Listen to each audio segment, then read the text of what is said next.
O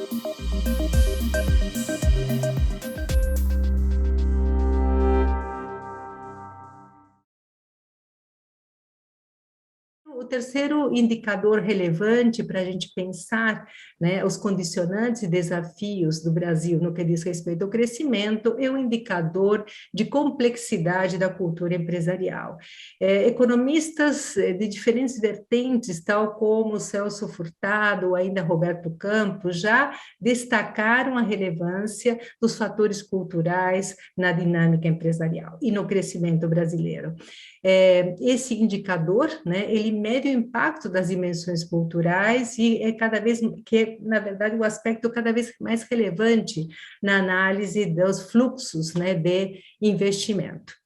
Em 2021, nós temos esse indicador que, na verdade, ele considera muitos aspectos, né, 14, né, aspectos dessas relações culturais que afetam o desempenho empresarial, e o relatório de 2021, ele chamou a atenção no Brasil, né, que ocuparia o lugar 30 do ranking internacional, que o avanço da digitalização, né, a corrupção percebida nos serviços públicos, né, a evolução do índice de desenvolvimento humano, principalmente depois da pandemia, e a orientação para a comunidade, né, das instituições públicas e privadas, seriam fatores relevantes para a gente pensar o futuro, né, dessas condições, dimensões culturais e do desempenho empresarial. Eu acho que essa questão do avanço da digitalização, corrupção e a própria vulnerabilidade social são questões importantes, entendidas como aspectos culturais que podem afetar o futuro dos negócios no Brasil. Então, vou ser breve, porque o espaço aqui é compartilhado, né, com os meus colegas.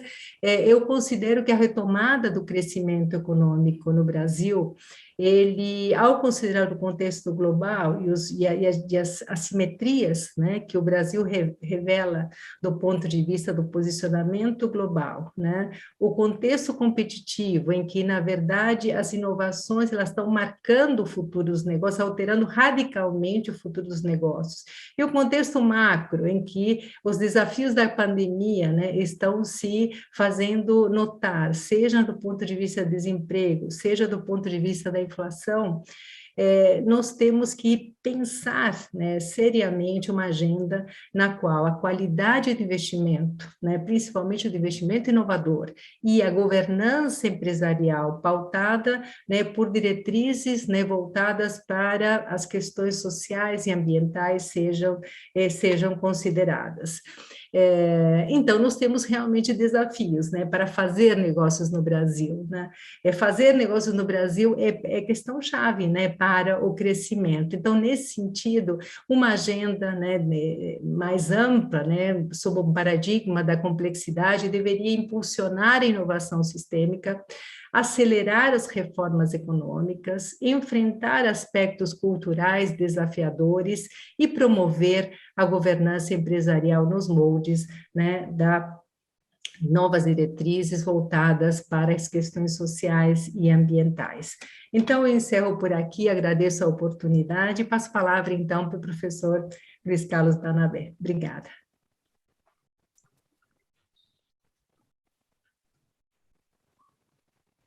Professor Paulo, Perfeito, professor. eu vou também compartilhar.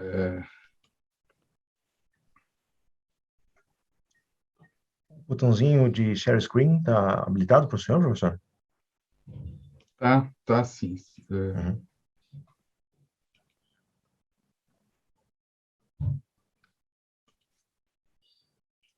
Quando o professor compartilha a tela, então deixar um aviso.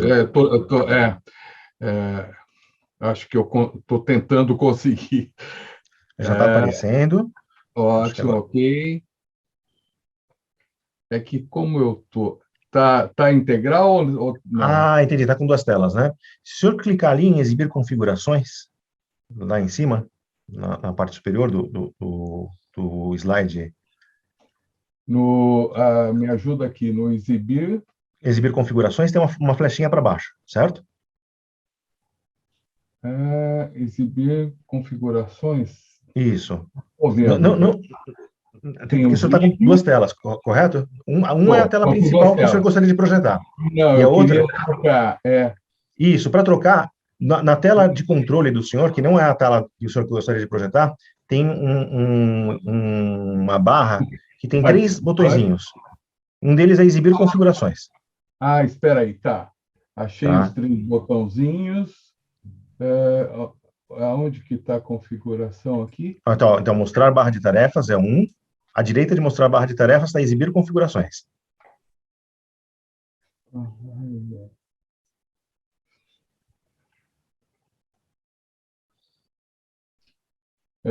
Eu não estou conseguindo. Espera aí. Record. Aonde que eu clico aqui para aparecer? Bem em cima, bem em cima. Tá o recording ali em cima, não tá? Marcado em vermelho? Tá. Logo Depois. abaixo, logo abaixo está assim, mostrar barras de tarefas e ao lado exibir configurações. Apareceu, professor? Não. Não? Deixa eu ver como é que eu Para consigo ver. ajudar. Eu consigo. Tem um outro caminho. Então, se o senhor clicar novamente em Share Screen para descompartilhar a tela, Espera aí. Poxa, mas. Mas acho que dá para a gente acompanhar assim. atualmente, daria assim. Ou então, se ele quiser Aqui, me acho mandar. que eu consegui. Acho que eu Isso, consegui. exatamente. Perfeito. Esse mesmo. Se eu clicar nesse exibir configurações, Vou clicar, né? não, alternar Aí, entre o modo de oi? exibição do apresentador. Aí, Perfeito. Está consegui. ótimo. Ficou Ó, perfeito. obrigado. Imagina. É, é o problema do DNA, viu, professor Paulo? Que é isso? Então, em primeiro lugar, muito obrigado pelo Mackenzie. Estou mais do que orgulhoso, emocionado por participar, né? Em 1970, minha turma completou 50 anos de formado, mas estamos comemorando ainda esse ano, e estou muito feliz de estar aqui junto com 2 doutores de nome e credibilidade internacional, a professora Alessandra e o professor Manolo. Nós vamos conversar sobre inovação e Open Bank. E a palavra inovação tem sido usada de várias maneiras, e eu vou aproveitar a oportunidade de hoje para que nós possamos localizá-la de uma maneira pragmática, de uma maneira objetiva, de uma maneira em que ela deve e é usada pelas instituições produtoras de bens econômicos, pelas instituições que realizam bens econômicos para atender às necessidades humanas.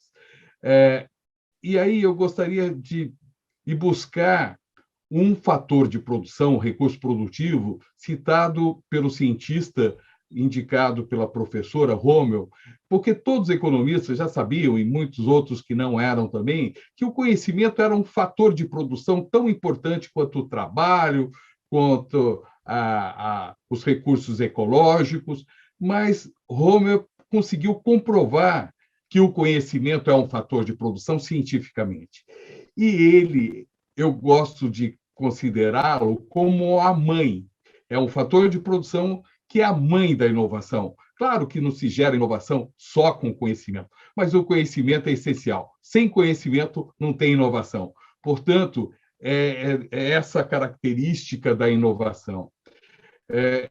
Claro que Schumpeter foi o primeiro que classificou a inovação, né, como um novo produto, como uma inovação de processo de produção, um novo mercado, né, suprimento de matérias-primas, de uma nova organização. Enfim, essa classificação de Schumpeter foi o que iluminou um novo caminho na visão da produção de bens econômicos para a humanidade. Existe também um manual que é fundamental para todo profissional da área de negócios, para todos os estudantes, estudiosos que estudam a produção de bens econômicos. É o Manual de Oslo. O Manual de Oslo deixa a inovação enquadrada como um manual de inovações só para empresas privadas. E aí ela trata da inovação a nível de empresa e concentra esse tipo de inovação, e é um manual importantíssimo, porque ela classifica a nível mundial os tipos de inovações tecnológicas de produto, de processo, que é famoso, chamado pela sigla de TPP. Este é uma das características importantes da inovação como uma produção. O professor aí do Mackenzie, amigo comum nosso, o professor Brito, ele apresenta, e eu pedi licença para utilizar dessa informação do professor Brito, né, que é um dos diretores aí do McGrath, do Mackenzie, os tipos de inovação, e que ele classifica muito bem como tipos de inovação como marketing, produto, serviço, organizacional, processo, e principalmente as inovações abertas ou as inovações fechadas. Para ser objetivo, pragmático, eu gosto de mostrar que a inovação ela é filha do conhecimento para produzir bens econômicos, né? E quando nós falamos em bens econômicos, claro, nós falamos bens e serviços, notadamente os serviços, os bens visíveis e notadamente os bens invisíveis, né? Que hoje predominam a atividade econômica para atender às necessidades humanas. Portanto, a inovação é a filha do conhecimento que gera lucro. Qualquer descoberta que não gera lucro não é inovação, dentro dessa perspectiva da visão que nós damos, tanto da visão de Rommel, de Schumpeter, como também da visão do Manual de Oslo. Portanto, inovação é um conhecimento que resulta em lucro. Eu acredito que isso sintetiza de forma objetiva o que é inovação. E não se admite inovação se esta inovação não estiver escudada por 3 colunas. Só existe inovação se ela ocorre dentro das 3 colunas que sustentam a sustentabilidade. E é muito importante que a gente deixe claro o que é sustentabilidade. Sustentabilidade é o equilíbrio das forças ecológicas, do ecológico, do social, do homem, do ser humano, né, do social e do econômico. É esse equilíbrio dessas 3 colunas que geram sustentabilidade. Quando nós estamos falando de sustentabilidade, inovação só é inovação se está dentro das 3 colunas fundamentais para o século XXI. Portanto, a inovação, na nova teoria econômica desenvolvida por Rommel, é o crescimento econômico sustentável. Todo crescimento que não for sustentável não é econômico. E para ser econômico, para ser fundamentado esse crescimento, principalmente inovações, tem que ser sustentável. Aqui são os 17 objetivos que representa a sustentabilidade. Quando nós falamos em sustentabilidade, ela foi definida pela ONU com seus 17 ODS. São 17 objetivos, todos contemplam todas as áreas da sustentabilidade: o social, o econômico e o ecológico. Então, sustentabilidade é o resultado efetivo do equilíbrio do social, do ecológico e do econômico. Eu estou reforçando esses conceitos porque eles são fundamentais para nós entendermos o dia que nós estamos vivendo, esse novo mundo. E aproveitando a observação que a doutora Maria Alessandra falou sobre o ESG, ou ASG, o ambiental, social e o governo, eu gostaria de incluir aí a sustentabilidade. aonde que se localiza o ESG? Dentro da sustentabilidade, né? Porque o ambiente faz parte do ecológico, o social é o social, e a governança também faz parte do econômico. Portanto, o ecológico é tudo que está dentro daquela coluna suportável. O social é a distribuição equitativa do econômico, e o econômico é tudo que é viável. Portanto, é importante deixar claro que a métrica, a medida para a métrica do crescimento sustentável é o lucro. Não o lucro antigo, aquele lucro explorador, aquele lucro pecaminoso, mas o lucro divino, o lucro 4.0, o lucro sustentável. Este é um indicador que mostra que a sociedade está respeitando as 3 colunas para criar mais riqueza. E para a gente comprovar em que o ESG, ou ASG, que é a tradução do ESG, né? Que é o ambiental, que está incluído no ecológico, o social e o econômico, a governança, que está incluído no econômico, esse gráfico acho que deixa muito claro que o equilíbrio dessas 3 colunas, o social, o econômico e o ecológico, que mantém a sustentabilidade, e incluído e abraçando pela sustentabilidade está o ESG ou o ASG, que contempla o ambiental, a governança e o social. Todas as empresas hoje têm que deixar claro as suas 3 colunas para que ela possa ter um crescimento sustentável. Nessa nova era, nós tivemos o professor Manola, a professora Alessandra e eu, escrevemos recentemente um artigo que foi publicado pelo Mackenzie, da economia 4.0 e do direito 4.0, em que a gente mostra que a economia 4.0, que começa exatamente há 29, 30 anos atrás, que é a economia da era do conhecimento, né? Que substitui a era industrial. E a demonstração que essa era, o aumento da produção mundial, aumenta numa velocidade que, na história da humanidade, nunca tinha aumentado, está demonstrado por esse mapa, por esse gráfico que nós fizemos, utilizando a fonte do Banco Mundial, e que dá para perceber que, de 2000, né, praticamente o primeiro, segundo ano da nova era, de 2000, o PIB sai, e 17 anos depois ele sai de 33 trilhões de dólares, e 2017 para 80,6 trilhões de dólares, dobrando o PIB per capita mundial, o que mostra que a inovação é um fator fundamental para a diminuição da pobreza do mundo, para o aumento da riqueza.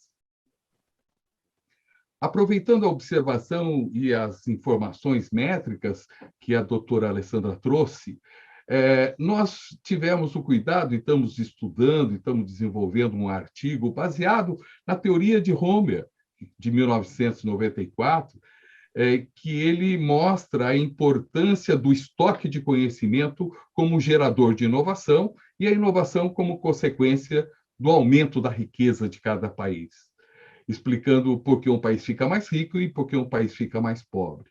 E nessa teoria, Rommel diz que, infelizmente, os países que têm pouco estoque de conhecimento originário por universidades, centro de pesquisas e conceito de empresas que investem em pesquisa, o país que não tinha esse estoque muito grande teria pouca inovação e ia crescer pouco. E países que tivessem esse estoque de conhecimento, ele teria a possibilidade de crescer muito mais. E parece que algumas métricas confirmam isso.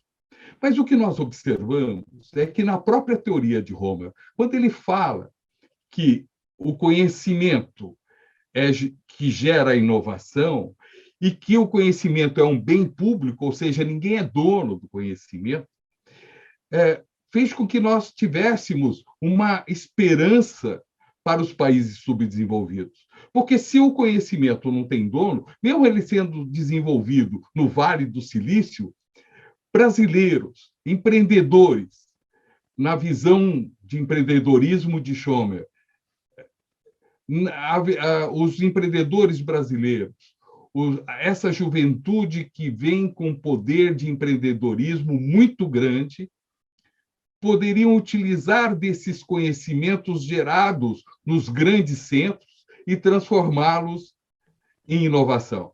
E isso está acontecendo nas nossas pesquisas, não terminamos, mas a cada dia que passa, nós nos entusiasmamos mais para perceber o número de startups que estão crescendo no Brasil. Startups são essas empresas novas, né, que vão buscar o conhecimento nos grandes centros e trazem para o Brasil. E muitas dessas startups hoje serão a geração do PIB de amanhã. O Brasil está vivendo um crescimento subterrâneo de PIB, que em menos de 5 anos, a hora em que essas startups se consolidarem, nós temos certeza absoluta que nós estaremos muito próximo dos países do primeiro mundo.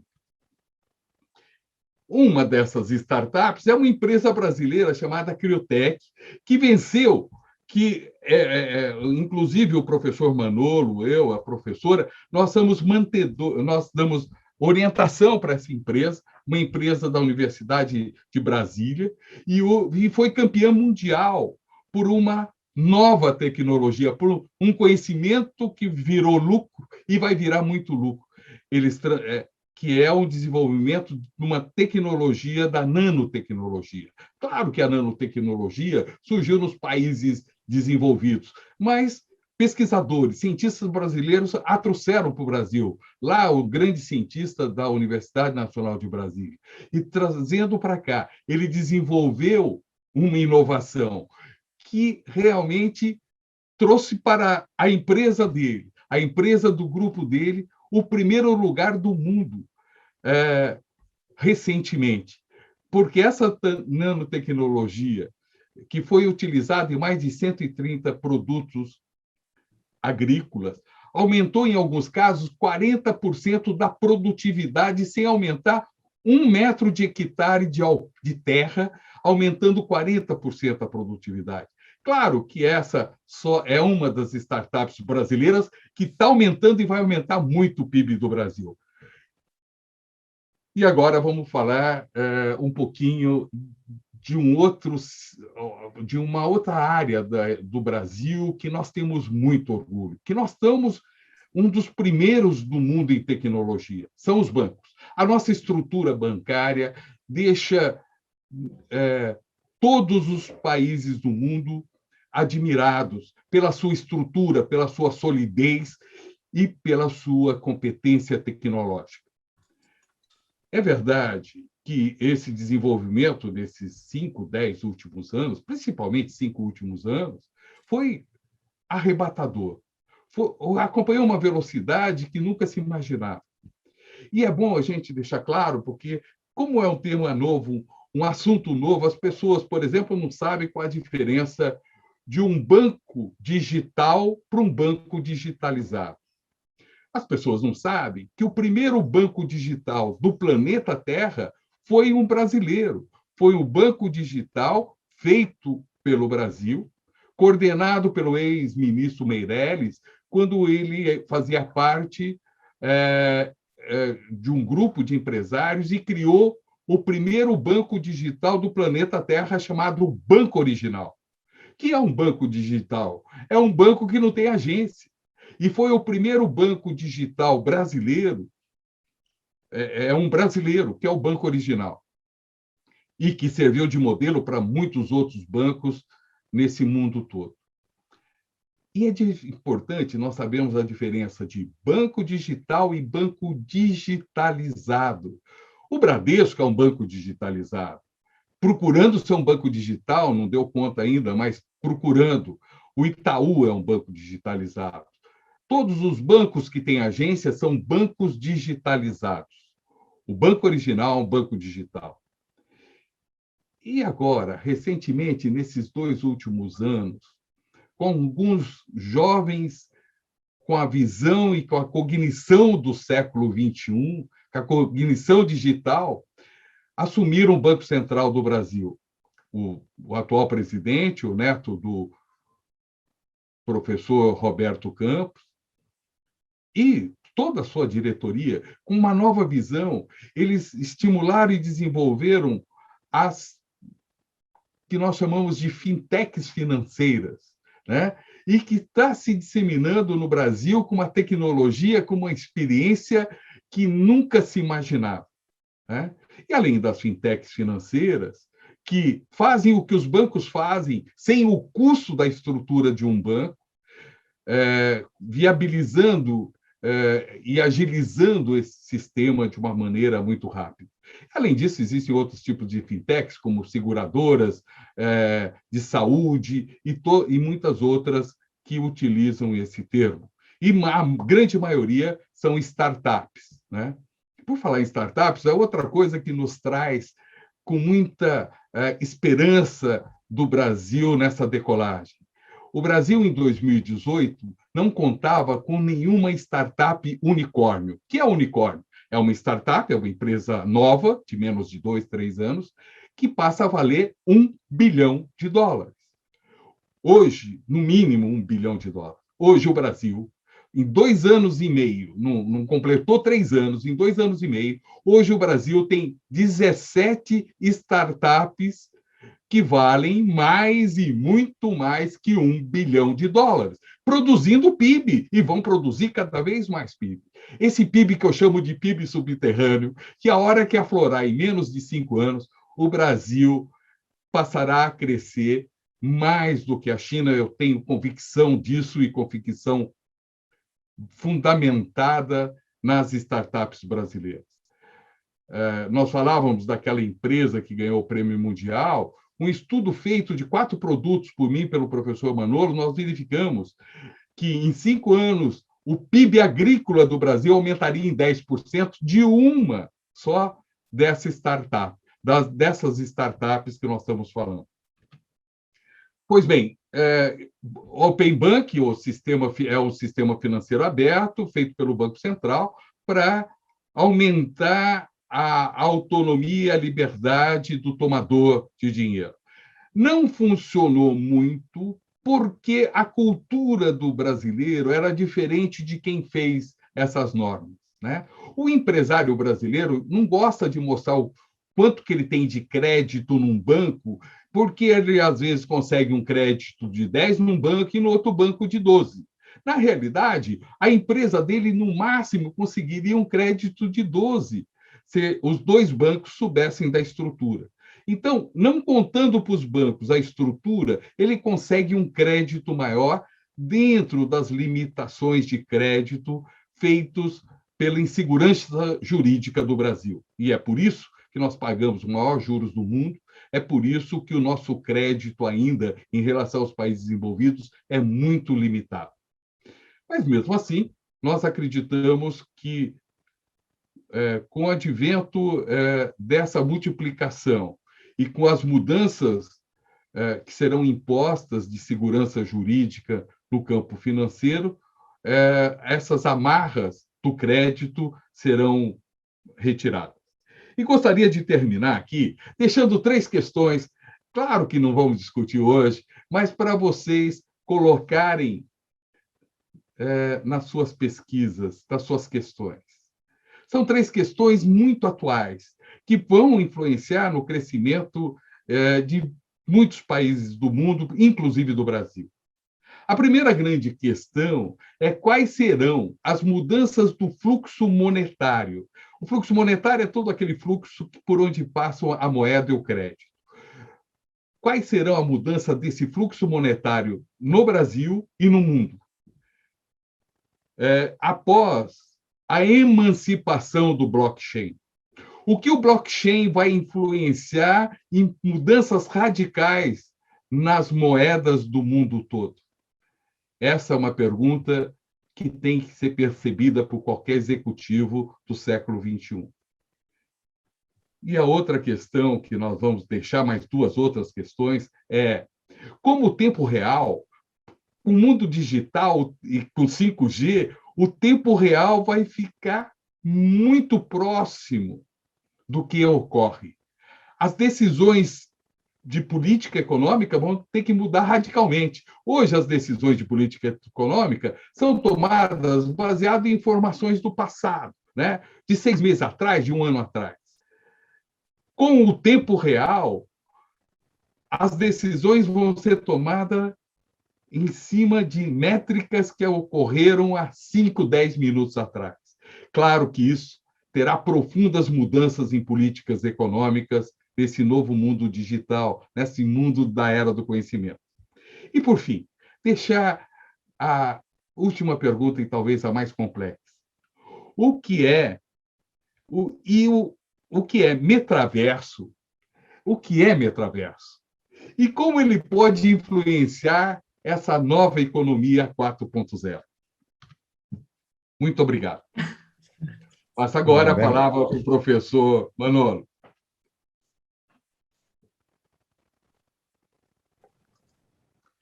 Como eu faço para sair daqui? A história... Agora é só clicar novamente naquele share screen. Pronto. Já saí? Já saí? Já saiu, Tá, já saiu, sim. Obrigado. Opa, levantei a mão aqui sem querer, viu? Algum lugar eu apertei aqui, deixa eu ver se eu... Ok. Perfeito. Muito obrigado, Paulo. As perguntas serão depois, né? Agora, depois, então, melhor. O nosso é o mestre dos mestres, doutor Manolo. Muito bom. Professor, o senhor está com o microfone desligado, professor Manolo. É verdade. É verdade. É que eu deixei desligado para não atrapalhar a palestra dos meus colegas que me antecederam, brilhantes, diga-se de passagem. Cumprimento a professora Maria Alejandra, cumprimento o professor Barnabé, pelas brilhantes considerações que nos propiciaram. Bem, eu vou falar sobre um tema bastante importante, que vem a ser a questão que já os colegas conversaram, colocaram, pontuaram, que diz respeito à questão do crescimento econômico e ao desenvolvimento econômico. A professora Maria Alejandra deve lembrar, o professor Barnabé também, que lá pelos anos 70, era muito discutida a questão do take-off, do Rostov, as questões do Kuznets sobre desigualdade de renda nas primeiras etapas do crescimento econômico. Enfim, houve uma época em que, na faculdade de economia, se estudava a teoria do desenvolvimento econômico. Mas, curiosamente, até porque os ministros de economia que caminharam pelo nosso país se defrontaram com questões muito conjunturais, acabamos deixando de lado esse estudo tão importante que é o estudo do desenvolvimento econômico, centrado na pessoa, centrado no ser humano. Recentemente, um grande economista, amigo meu, pessoal amigo meu, o professor Roberto Macedo, no artigo para o Estadão, ele colocava essa questão. Olha, estamos analisando muitos aspectos conjunturais. Se vamos ter dinheiro para pagar os precatórios, se vai furar o teto do gasto, se vai ter o auxílio família, enfim. E não estamos com os olhos voltados para mais longe, que é o papel do economista. Enquanto todos os demais profissionais e a sociedade está no convés do navio, nós, como economistas, estamos no mastro do navio, olhando mais longe. Mas isso é algo que, eu diria, ficou um pouco para trás. Confesso para vocês que, quando eu li o artigo do Macedo, eu corri rapidamente para o meu livro, que eu tenho com o professor Marco Antônio, Fundamentos de Economia, que ficamos muito honrados por ele ser um best-seller na área, o livro mais vendido na área, perde por pouquinho do Mankiw, muito pouco.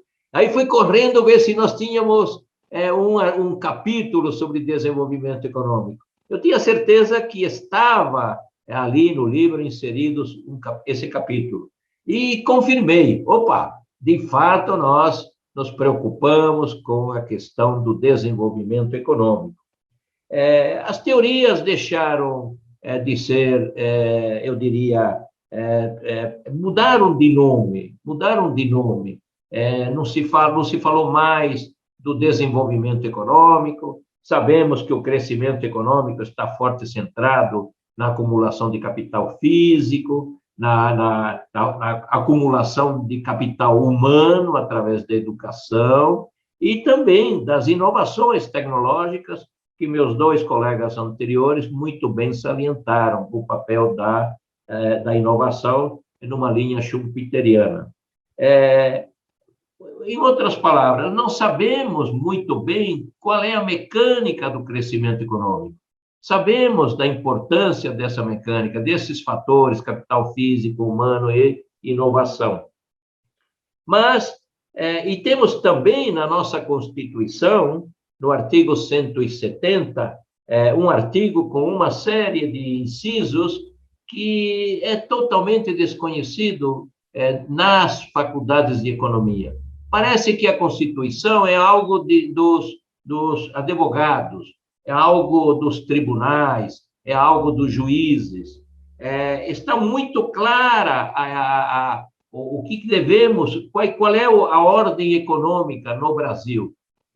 Sempre que vamos estudar sistemas econômicos, eu, durante muitos anos, fui professor de introdução à economia, fundamentos de economia, etc. Numa das aulas básicas, acabamos sempre discutindo qual é o sistema econômico. E uma época que se discutia qual era o sistema econômico mais eficiente. É o capitalismo, é o socialismo, é uma mescla, enfim. Qual é o... E não percebemos que na Constituição de 88, no artigo 170, nós temos qual é a ordem econômica que deve vigir no Brasil. Mas é um artigo que, para os colegas economistas, pode ser algo novo. Opa!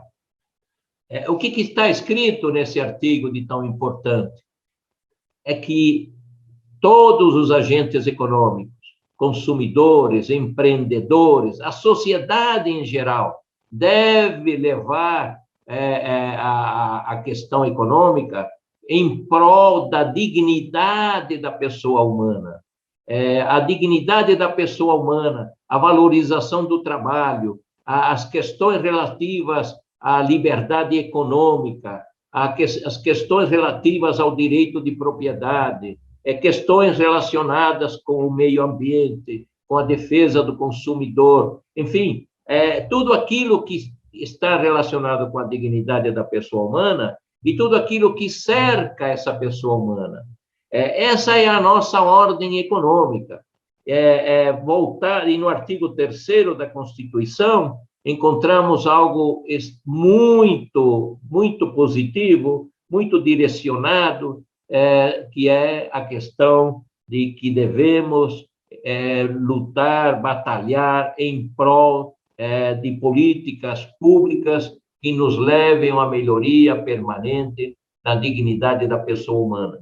Então, é algo que já está na Constituição de 88. Mas eu diria o seguinte: se de um lado nós conhecemos a mecânica do crescimento econômico, a mecânica do desenvolvimento econômico é mais complexa, porque ela já depende das instituições políticas que estão estabelecidas. Por exemplo, neste momento do tempo, e mais, voltando lá para a Constituição de 88, quando foi colocada a Constituição de 88, nós tínhamos já um parlamento, tínhamos um Congresso Nacional, uma Câmara dos Deputados, um Senado da República.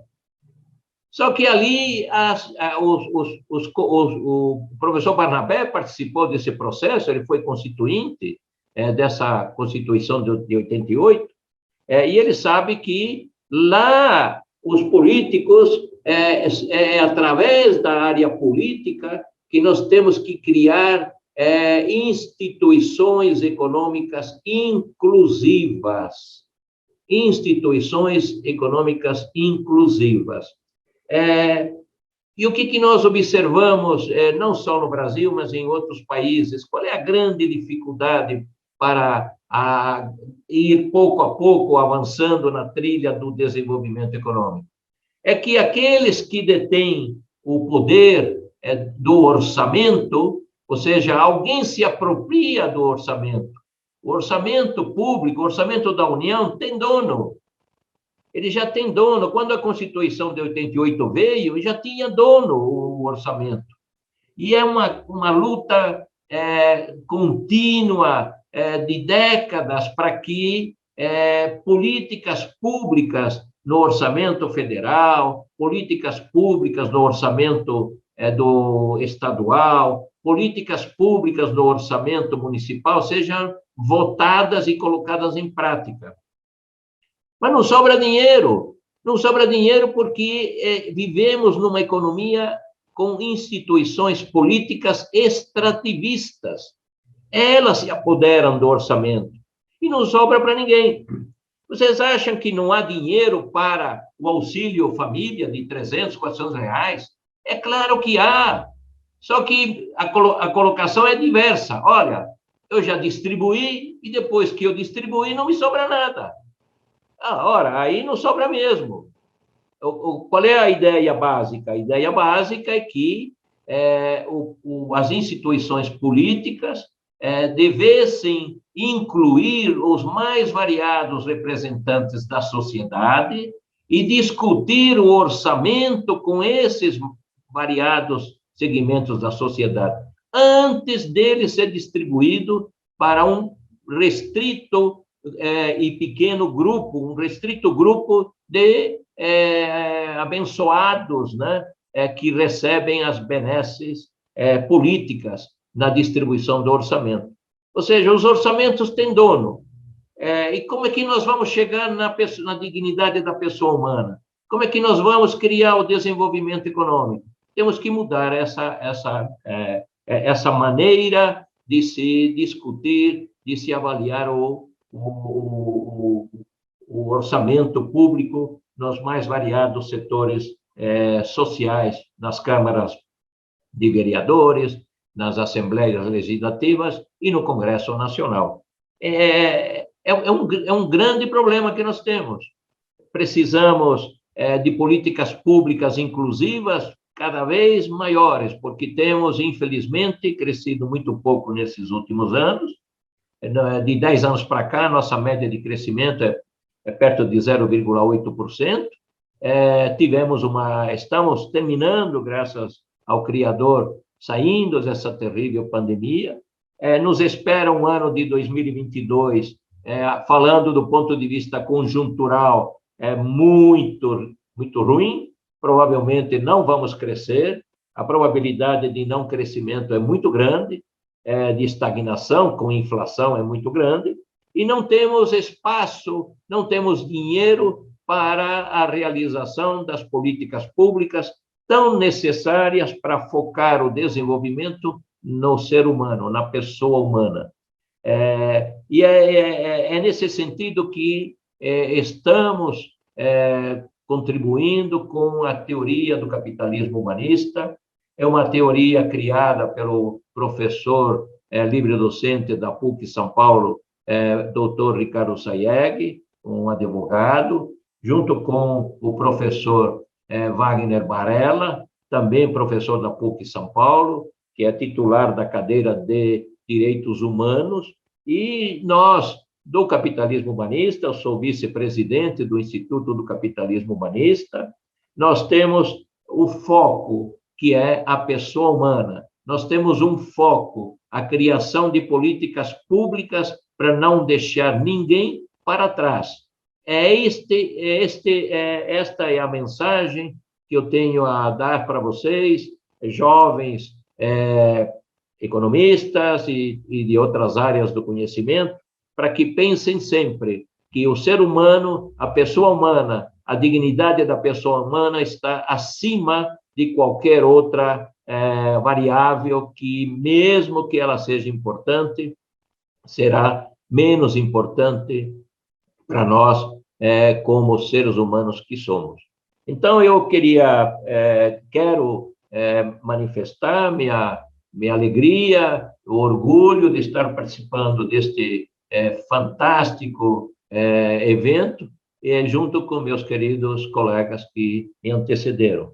Não vamos deixar ninguém para trás. Vamos dar oportunidades a todos, na largada, e evitar que o DNA e o compadrio tome conta das ações, das mais diferentes ações que ocorrem no mundo, no mundo em que vivemos. Estamos muito contentes com algumas políticas públicas que estão relacionadas com cotas raciais, com as mais diferentes formas, porque estamos dando oportunidade para que talentos, pessoas talentosas, agora possam mostrar o seu talento dentro das universidades. É necessário dar a oportunidade. Não tiveram a oportunidade lá na largada. Em algum momento, essa oportunidade tem que ser dada. E eu fico feliz que já estamos caminhando nesse sentido. Bem, eu diria que essa é a principal mensagem que eu tenho a dar para todos aqueles que estão nos assistindo e nos honram com a presença. Muito obrigado. Excelente exposição. Matou muito bem a exposição de todos os professores aqui, professora Maria Alejandra, professor Barnabé. Eu tenho algumas questões aqui, se vocês me permitem. Tem uma questão do Sérgio Citro, que é dirigida a todos, né? É uma questão que já foi formulada, acho que na sequência da exposição da professora Maria Alejandra, e ele coloca o seguinte: tendo em vista as gigantescas desigualdades sociais brasileiras, à luz das limitações pontuadas pela professora Madi, quais são as reais chances do Brasil resolvê-las nos próximos 10 anos? Então, essa é uma pergunta que cabe a todos. Então, se eu puder ouvi-los, eu agradeceria muito.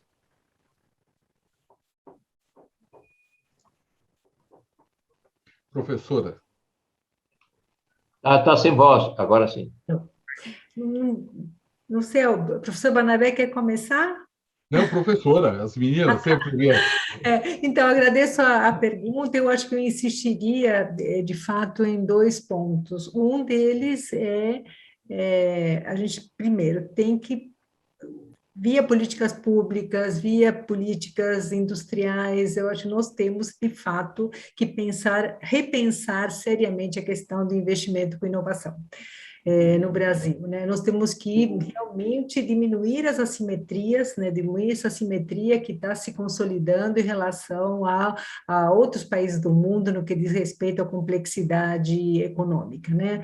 Como nós sabemos, a nossa matriz industrial, ela realmente se reduziu sistematicamente nas últimas 2 décadas. Hoje, a participação da nossa indústria no PIB é de 13%, enquanto chegou a 48% no período áureo, né, da industrialização. Esse é um problema quando a gente pensa a competitividade, quando pensa a questão do emprego, né, do emprego com qualidade, etc., e a vulnerabilidade social. Nós precisamos pensar seriamente a questão das instituições. Essa é uma outra questão trazida, né, não só pela questão da sociedade do conhecimento, né, nossas implicações do ponto de vista, né, do desenvolvimento, usando a expressão, né, ressaltada pelo professor Manolo, mas também, né, a questão da sociedade do conhecimento com as implicações do ponto de vista da complexidade cultural das economias hoje, né? E aí nós temos que realmente pensar políticas públicas, né, em instituições que não sejam esclerosadas, digamos assim, tem esse termo até hoje usado, esclerose institucional, né? Nossas instituições estão esclerosadas, nós precisamos renovar as instituições de alguma maneira para atingir os nossos objetivos. Então, a questão da governança e das inovações, não dá para pensar crescimento do século XXI sem governança, uma nova governança e sem inovação. Eu acho que nós ficaríamos muito, aliás, não dá para resolver os problemas. Eu acho que essa é a minha mensagem: inovação e governança. Professor Paulo, acho que o professor Manolo pode encerrar. Eu só queria posicionar duas coisas que eu acho importantes. Primeiro, que a doutora Maria Alessandra também é vice-presidente da Ordem dos Economistas, viu? É vice-presidente cultural. Então, ela tem um currículo tão extenso que eu sei que isso não faz falta, mas eu acho que é oportuno deixar. E eu gostaria, Paulo, de passar para você que, além de todo o meu trabalho, eu tenho 72 anos, já estou aposentado, mas eu continuo trabalhando e sou CEO do Banco de Aplicativos. Eu moro hoje em Guarujá e estou desenvolvendo um modelo em Guarujá para o Brasil todo. Nós, junto com os empresários aqui de Guarujá, desenvolvemos um banco de aplicativos para empoderar a classe C, D e E, sem dar cesta básica. Como que nós vamos empoderar a classe C, D e E? Bancarizando, fazendo com que elas tenham um banco. Só isso. Porque a hora que elas estiverem em banco, elas vão consumir dos empresários de Guarujá, que vai aumentar seus lucros, porque vão vender mais. O empresário, esse banco que nós criamos, chama Banco de Aplicativos, ele está abrindo a possibilidade de bancarizar 60% dos brasileiros. Paulo, você não sabe a surpresa do Pix. A surpresa do Pix foi maior do que o dinheiro que o Bolsonaro deu para aquelas 40 mil, não sei quantas mil pessoas que não existiam. Nós brasileiros, e eu tenho, por conta dessa implantação do banco, eu não falei do banco para fazer propaganda dele, chama Guaru Bank, mas é para te dizer o seguinte, professora, eu tenho com a nossa equipe, Paulo, ido a campo, ido nas comunidades, porque essa classe C, D e E, que estão sendo empoderadas com uma bancarização, nós temos que ir lá, porque elas não têm banco, porque elas não tinham conta de luz para pagar, elas não tinham endereço, né? E aí o Bradesco, esses grandes bancos não abrem sem conta de luz. Mas a minha fintech abre, porque o Banco Central autoriza que abra. A minha fintech é calcionada pelo Banco Votorantim e cartão Visa. Então, só para que você tenha ideia. Nós estamos indo lá. Professora Alessandra, eu estou assustado com a renda líquida das famílias das comunidades, Paulo. A verdade é que, desde a Dilma, o IBGE não tem ido a campo. O que nós estamos vendo de métrica, de gente desempregada, de coisa, no mundo real, não é verdade que eu estou sentindo. E Guarujá é uma referência importantíssima, porque per capita é a maior cidade de favelas do Brasil. Desculpa, de comunidades do Brasil. E eu tenho ido lá e visto que, por exemplo, Paulo, uma moça que limpa a casa, né, que essas diaristas, uma família que nós levantamos, ela tem 4 casas, e aqui em Guarujá, a cada casa paga R$150 por mês por fora. Ela tinha 4 casas, a renda dessa senhora era R$3.000. O marido dela era um pedreiro que ganhava meia colher, ganhava R$2.000. A renda líquida dessa família, e que tinha um menino de 15 anos, essa família tinha uma renda líquida de R$5.000. 3.000 dela, mais 2 do marido. 5.000 líquido. Se registra, Paulo, alguém numa empresa e registra por 5.000, vê quanto que o governo toma dele já 2.000. Eles não, eles têm 5.000 líquido. E não paga conta de luz. Por isso que não tem conta no banco, mas é uma vantagem não pagar a conta de luz. Essas famílias não estão no desemprego. Essas famílias estão naquele emprego sem registro, ou em um monte de informações que nós não temos. Eu não acredito nos números de hoje do IBGE, porque nem eles, porque não foram feitos, não estão atualizados. Projeção, o professor Manolo é bom de macroeconomia e de econometria, e ele sabe que, de tempo em tempo, se você, só a métrica, só a projeção estatística não funciona. Tem cidade que aumenta de população e diminuiu. Tem cidade que diminuiu e aumentou, porque no mundo, e nesse mundo do século XXI, as variáveis são outras. Quando eu faço uma palestra e fazem umas perguntas para mim, eu falo, olha, eu não sei responder, porque essa pergunta é do século XX, eu estou no século XXI, mudou tudo.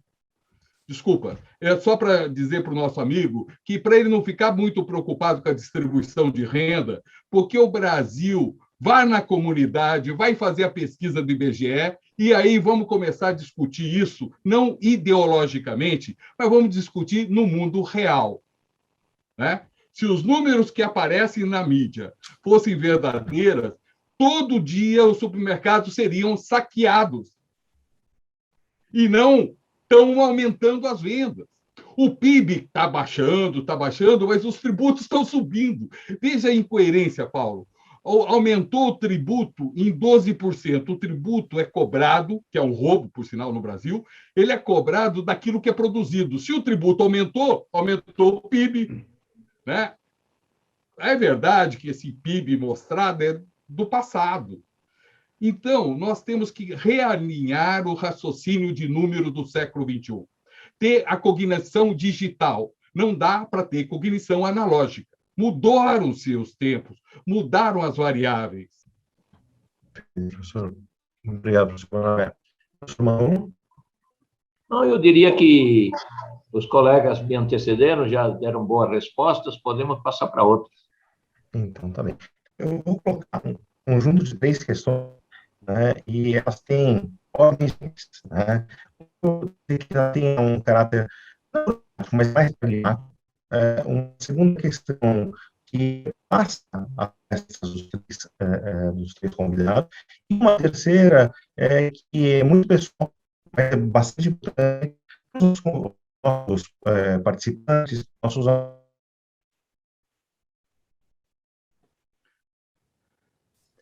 Paulo, não deu para ouvir nada. Está vendo alguma falha?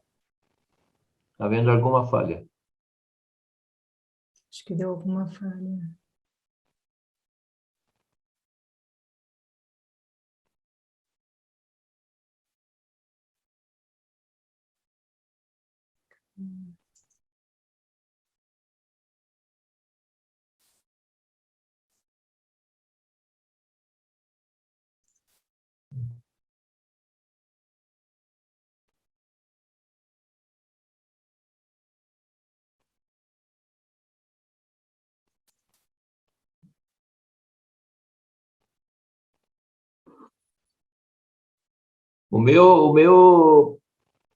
A minha internet está muito boa.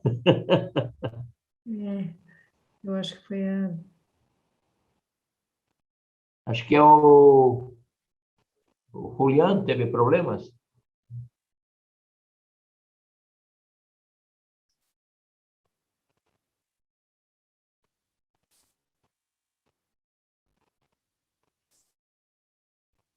Barnabé, você está sem som. Eu tenho que... Agora sim. Eu vou sair. Professora, que cidade da Holanda a senhora está hoje? Eu estou em Rotterdam. Ai, que delícia! O melhor porto do mundo, né? Um dia o pessoal sai daí e vem conhecer Santos, e eles falam, mas como que vocês conseguem exportar aqui de Santos, né? Quando eles conhecem a descida das terras e quando eles não acreditam. O pessoal que trabalha no porto aí fala, vocês são mágicos, né?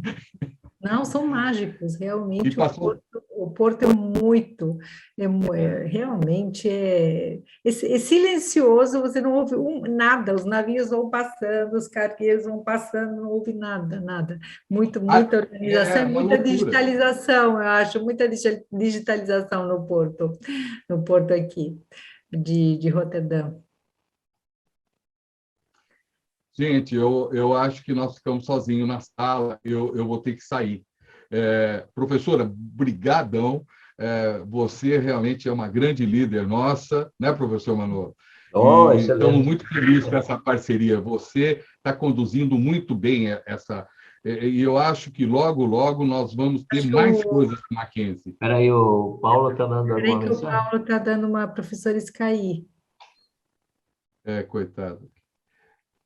Vocês É, justificam que eu tive que sair, porque eu vou sair. Professora, muito obrigado. Professor Manolo, obrigado. ele disse, Professor, ele caiu. eu mandei um monte de recado no seu WhatsApp, professor, e dei lição para o senhor estudar, viu? A De uma. mim? De uma. É, você Depois você vai. mandou. Acho que você vai gostar do blockchain, a parte jurídica do blockchain, para a gente resolver aquele documento que nós temos, que era uma parte falha, que dá para registrar pelo blockchain e da cobertura jurídica. Dá uma lida no documento que eu te mandei, sobre a parte jurídica De do qualquer blockchain. maneira, de qualquer maneira, eu tinha dito a você que amanhã temos uma reunião já marcada. Tinha esquecido, bem lembrado. Ok, ótimo. Amanhã a gente conversa, então. Professora, até logo, obrigado. A nossa reunião é sexta-feira, tá? Eu acho que, Ok. acho que o Paulo não vai conseguir voltar, ele não está É. cadastrado como panelista, então ele Ah, não vai conseguir conversar, não mas conseguiu. o Julian consegue. O Julian, ele daqui a pouco volta. Eu vou ligar para o celular do Julian. Essa de castigo que eu vou indo. Tchau. Professor Manolo, tchau. Eu vou ligar para o Julian só, que eu tenho o celular dele, tá? Tchau. Tranquilo. Tranquilo, vamos ver se ele volta. Vamos. De qualquer maneira, eu não sei se Eu acho que os falei. demais, se a minha dúvida é se E que ainda tem 34, tem 34 participantes, acho que eles estão esperando eu. será que eles estão nos ouvindo? Não, eu acho que sim, a questão é que estamos ouvindo. Acho que os participantes estão ouvindo, sim. A Não questão... consigo, ele diz, não estou cadastrado, professores, eu agradeço, vou tentar entrar, não consigo abrir microfone, sim, estamos ouvindo. eles estão, eu acho que a gente tem que continuar um pouquinho mais até Bom, encerrar. se eles O estão... Julian, hoje o Julian entrar para encerrar o evento, né? Bom, mas Acho que podemos fazer uma fala final, então, Manolo. podemos sim. Eu queria agora salientar um pouco essas questões da distribuição de renda, ela envolve muitas variáveis. Não é algo assim... E na linha, por exemplo, do Piketty, enfim, a gente poderia lembrar um pouco o Piketty, que ele dá uma ênfase muito grande às questões da herança. As questões da herança na largada dá um DNA totalmente diferenciado, porque alguns que têm uma boa retaguarda podem estudar em escolas que bilíngues, né? Há escolas aqui em São Paulo, nem sei o nome, mas eu sei que há. Você paga uns 12, 13 mil reais por mês, o curso todo é em inglês, a pessoa sai já falando o tempo todo e com um currículo excepcional, digno dos melhores currículos americanos. Bom, isso é um DNA na largada diferencial.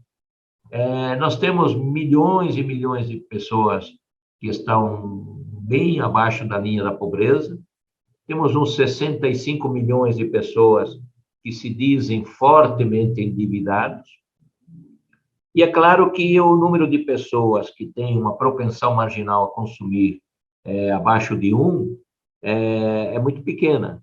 E essas pessoas que têm uma propensão marginal a poupar razoável são aquelas que vão procurar investir essa poupança ou na bolsa ou em renda fixa, e com isso vão obter recursos adicionais aos salários de maneira totalmente diferente da grande maioria dos brasileiros, que quando tem emprego, é um emprego de R$ 1.000 por mês, um salário mínimo, e quando não, vive das ajudas do Estado. Acredito eu que os exemplos do professor Barnabé, dessa senhora que faz limpeza de casas, não é generalizado, não é algo que se encontra uma família ganhando R$ 5.000 por mês, morando numa comunidade. A maioria das famílias, estamos vendo, pelas ajudas sociais, milhares e milhares e milhares de cestas básicas. A cesta básica de R$ 70, né, R$ 80, estão indo às comunidades, porque há milhões de brasileiros, infelizmente, sem ter o que comer. E é isso que acreditamos que devemos. Estamos indo sempre, Maria Alejandra, eu tenho certeza que você também tem essa opinião, estamos caminhando de maneira muito lenta, os avanços são muito lentos. E, curiosamente, apesar de estar lá na Constituição, na nossa Constituição, as questões da valorização do trabalho humano, da dignidade da pessoa humana, há um sentimento populacional de uma certa repulsa. Você vai ajudar esses vagabundos? Mas como assim? Não são vagabundos. São pessoas que não tiveram as oportunidades que outros tiveram e precisam ser ajudados. É preciso ajudá-los para que depois eles encontrem uma porta de saída através da educação.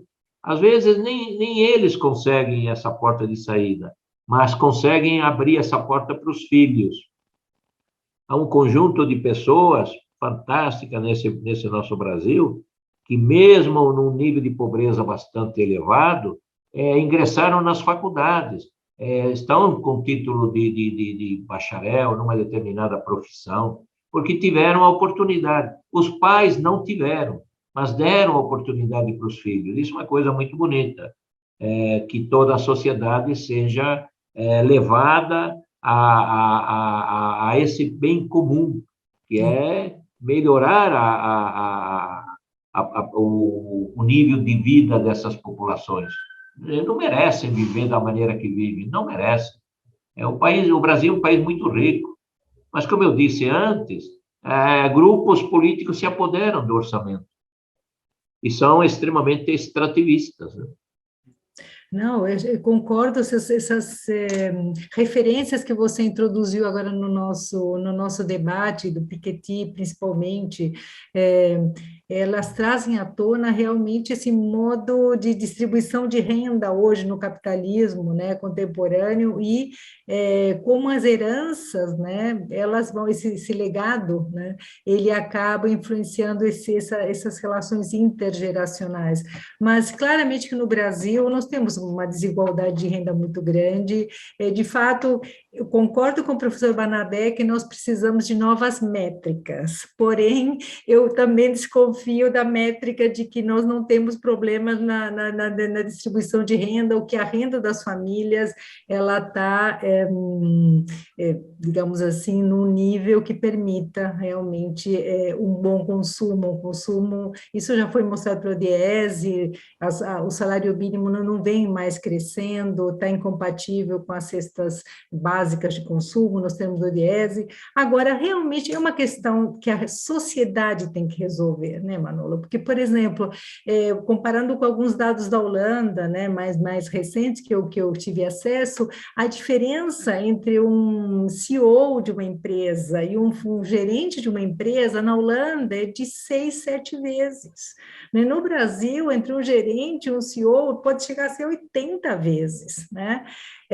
Aqui, na verdade, na Holanda, onde eu estou no momento, você paga realmente muito tributo, só que você paga menos tributo em função do número de filhos, você paga menos tributo se você compra uma casa própria, você paga menos tributos se você tem filhos na idade escolar, e ainda a escola e educação é realmente gratuita. Então, o imposto e tal, é uma questão orçamentária, assim, a sociedade tem que decidir também sobre as questões orçamentárias. Agora, você fez referência à Constituição e eu ouvi uma vez o professor Maílson, né, da Nóbrega, falando que, na verdade, a nossa Constituição também coloca amarras para a gente resolver, né, algumas questões, dado que tudo tem que passar por reformas constitucionais, o que são extremamente difíceis, diante, né, do Congresso, né, que também tem, assim, seus aspectos conjunturais. Então, nós temos esse nó, digamos, constitucional no que diz respeito